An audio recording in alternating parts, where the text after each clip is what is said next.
अपनी कटी हुई नाक बुधवार यानी 18 जून की देर रात को लेकर पहुंची एक महिला पुलिस वालों के सामने चीख चिल्ला रही थी और वो कह रही थी कि उसे बचा लिया जाए, नहीं तो उसकी मौत हो जाएगी। इस दौरान उस महिला के साथ एक युवक भी नजर आता है और वो कह रहा है कि इसका पति पागल हो गया है और वो इसे जान से मारने के लिए लगातार इसको धमकाता फिर रहा है। और देखिए, इसकी नाक को काट दिया। बड़ा सवाल अब ये था कि आखिर उसका पति कौन है, महिला के साथ आया हुआ इंसान कौन है, और फिर पति इतनी बेरहमी के साथ अपनी पत्नी की नाक कैसे काट देता है। इसके बाद पुलिस वाले उसको बिठाते हैं, पूछताछ करते हैं और वो डिब्बे जब खोलकर देखते हैं तो उसमें दिखाई देता है कि बिल्कुल कटा हुआ जो नाक है वो उस डिब्बे में रखा गया है, लहूलुहान अवस्था में है। उस युवती के जो नाक का स्थान है वहां तो अब नाक है नहीं, लेकिन वहां से लगातार ब्लीडिंग हो रही है और वो कराह रही है। नमस्कार, मेरा नाम है दिव्यांशु सिंह और आप देख रहे हैं क्राइम कथा का आज का एक नया एपिसोड।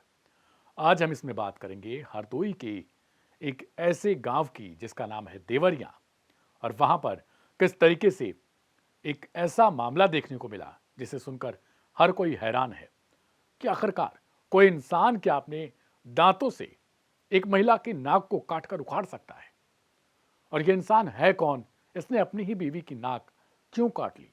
तो इसके लिए हमें चलना पड़ेगा करीब 10 साल पीछे।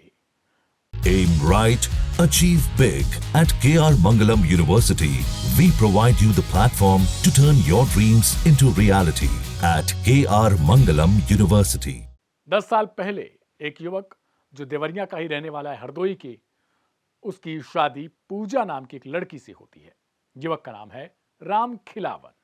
राम खिलावन की शादी के बाद पूजा और ये दोनों बहुत अच्छे से रहते हैं। करीब 9 साल तक इनका रिश्ता ढंग से चलता है। इस दौरान दोनों को एक बेटा बेटी भी होते हैं जिनकी उम्र तकरीबन 7 साल और 8 से 8.5 साल के आसपास होगी। लेकिन 9 साल के बाद इनके रिश्ते में कड़वाहट आना तब शुरू हो जाती है जब पूजा अपने पति राम खिलावन पर एक ऐसा आरोप लगाती है जिसे लेकर उसका पति उसे मारने की धमकी देता है। दूसरी तरफ कुछ ही महीने बीतते हैं, यानी 9 साल के बाद कुछ ही महीने और बीतते हैं। राम खिलावन को ऐसा लगता है कि जैसे पूजा किसी और शख्स के साथ अब बातचीत कर रही है। इनके घर से करीब 500 मीटर की दूरी पर, यानी करीब पैदल चलने पर 6 से 7 मिनट का समय, उसी 500 मीटर की दूरी के बाद एक और शख्स का घर है। इसका नाम है सुशील। पूजा का धीरे धीरे सुशील के घर आना जाना हो जाता है। बहुत सारे लोग देखते भी हैं। पूजा घंटों तक सुशील के घर में रहती है और फिर वापस अपने घर को आ जाती है। पति कभी कभार ऐसे घटनाओं को देखता रहता। ये उसके आरोप के अकॉर्डिंग है, जो एफआईआर में चीजें दर्ज है उसके मुताबिक ये कहानी है। राम खिलावन को ऐसा लगता है कि जैसे उसकी बीवी उसके पीठ पीछे किसी और के साथ कुछ और गुल खिला रही है। यानी शादी के करीब 10 साल हो चुके हैं और अब धीरे धीरे मामला आगे बढ़ता रहता है और पति के मुताबिक अब दोनों एक दूसरे के साथ अवैध संबंध में हो चुके थे, पूजा और सुशील। सुशील की बीवी का देहांत करीब 3 साल पहले कैंसर के कारण हो चुका था। उसके पैरों में कैंसर था। अब वो ऐसे में पत्नी की उसे तलाश थी ताकि आगे का जीवन उसका गुजर सके। इसके लिए उसने अब उसे पूजा दिख गई और वो पूजा के साथ एक नया रिश्ता शुरू करता है। और जिस तरीके का लग रहा था ये पूरा एफआईआर कांड लग रहा है, उसमें ऐसा लग रहा है कि दोनों आगे जाके शादी करने वाले थे। राम खिलावन को ये बातें पसंद नहीं आती हैं। बुधवार की देर रात 10 बजे जब वो आता है तो देखता है उसकी बीवी कहीं गई हुई है। लेकिन इससे ठीक पहले उसकी अपनी बीवी के साथ एक लड़ाई हुई थी और इसी लड़ाई के बाद पूजा पैदल ही अपने घर से निकलती है, 500 मीटर की दूरी तय करती है और सुशील के कमरे में चली जाती है। ये लोग कमरे में पड़े हुए थे। तब तक राम खिलावन पहुंचता है अपने भाई राकेश के साथ और दरवाजा खटखटाता है। जैसे ही दरवाजा खुलता है वो टूट पड़ता है अपनी बीवी के ऊपर और तुरंत अपने दांतों से अपनी बीवी की नाक को काट लेता है। नाक उखड़ जाती है और फिर उसके बाद वो कहता है अब घर चल। पत्नी कहती है नहीं जाएगी। इतने में उसका प्रेमी उसको बचाने के लिए आता है। दोनों में मारपीट होती है। राकेश और राम खिलावन दोनों मिलकर महिला के प्रेमी के साथ मारपीट करते हैं और फिर वहां से रफू चक्कर हो जाते हैं। पूजा अपने प्रेमी सुशील के साथ अपनी कटी हुई नाक को एक डिब्बे में पैक करती है और वहां से लेकर ठीक थाने पहुंच जाती है। थाने में कंप्लेंट दर्ज करवाई जाती है। अब आपको सुनवाते हैं सबसे पहले पीड़िता यानी पूजा आखिरकार क्या कुछ बता रही है और क्या वो चाहती है, उसे सुनिए। उसके बाद आपको सुनवाते हैं आखिर जो प्रेमी सुशील है वो क्या चाह रहा है, सुनिए। मेरे घर वाले, मेरे सास ससुर ने और मेरे घर वाले ने मुझे मारने की धमकी दी, इसीलिए हम बचने के लिए मैंने मौका पाते ही हम सुशील के घर पे आ गई। और उसके बाद में जो सुशील का भाई है उसने मतलब वो मेरे घर वालों को लिवा के लेके आया। और जब सुशील कुमार को पकड़ लिया, उसके भाई ने, छोटे वाले भाई ने पकड़ लिया सुशील कुमार को। वो मुझे बचा ही रहा था कि मतलब पुलिस आ जाए, इसके बाद में तुम ले जाना, यहाँ से मैं भेज दूंगी। और उसने मतलब मौका पाते ही मेरी मुंह में नाक ही अपनी दबा ली। सुशील से क्या रिश्ता है आपका? हाँ, प्रेम व्यवहार है मेरा। कब से? हो गया 10 महीने तक। कितने बच्चे हैं आपके? 2। कितने साल के? 25 साल। कितने साल के बच्चे हैं? एक 9 साल का, एक 7 साल का। हम लोगों का थोड़ा प्रेम संबंध था, 10 महीने से हो गया था। तो ये इनको घर में जाने का खतरा था।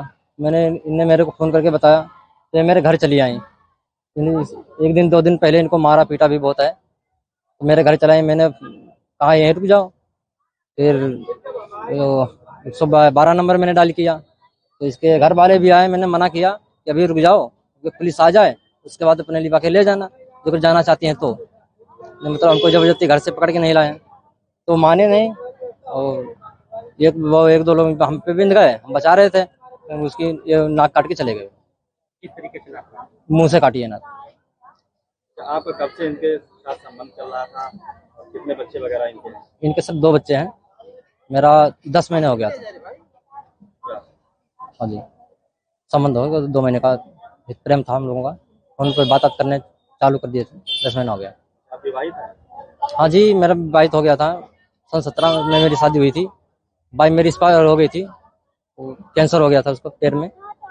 अब आखिरकार पुलिस की तरफ से इस मामले में क्या कुछ बयान दिया गया है उसको भी आपको सुनवाते हैं। 18 जून 2025 को ग्राम देवरिया प्रसिद्ध नगर थाना हरियाणा से पति के द्वारा अपनी पत्नी के साथ मारपीट की घटना घटित की गई, जिसमें पत्नी की नाक पर चोट आई है। मामले में सुसंगत धाराओं में अभियोग पंजीकृत किया गया है। घायल को उपचार हेतु जिला अस्पताल भेजा गया, जहां से उचित उपचार के लिए लखनऊ रेफर किया गया है। अभियुक्त को गिरफ्तार कर वैधानिक कार्रवाई इसमें की जाएगी।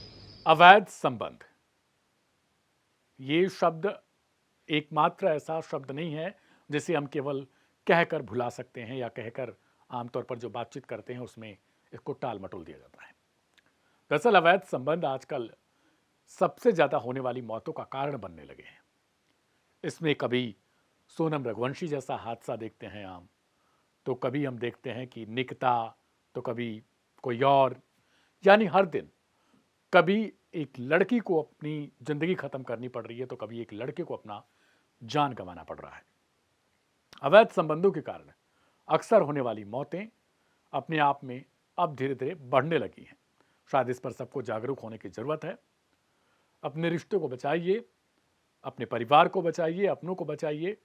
यहां पर जो पत्नी पूजा है उसका आरोप है कि उसके पति का चक्कर उसके मामा की लड़की के साथ है। राम खिलावन इस बात से इनकार कर रहा है और वो कह रहा है कि मेरी पत्नी चूंकि अपने प्रेमी के बारे में उसकी बातें पता चल चुकी हैं, तो वो छिपाने के लिए ये आरोप मुझ पे भी लगा रही है। दोनों के 2 बच्चे हैं। अब उन बच्चों का भविष्य किस तरीके से आगे बढ़ेगा, ये अपने आप में बहुत बड़ा सवाल है। मेरा नाम है दिव्यांशु सिंह। कल मिलेंगे एक नई कहानी। मेरा नाम है दिव्यांशु। मिलेंगे एक नई कहानी के साथ सोमवार को फिर से। तब तक के लिए आपसे गुजारिश है, ऐसी वीडियो को शेयर किया करिए, क्राइम कथा को रोज देखा करिए, भरसक हो सके तो दूसरों के साथ शेयर करके उन्हें भी जागरूक करिए, खुद भी जागरूक बनिए। अपना अपनों का ख्याल रखिएगा। शुभ रात्रि, नमस्कार।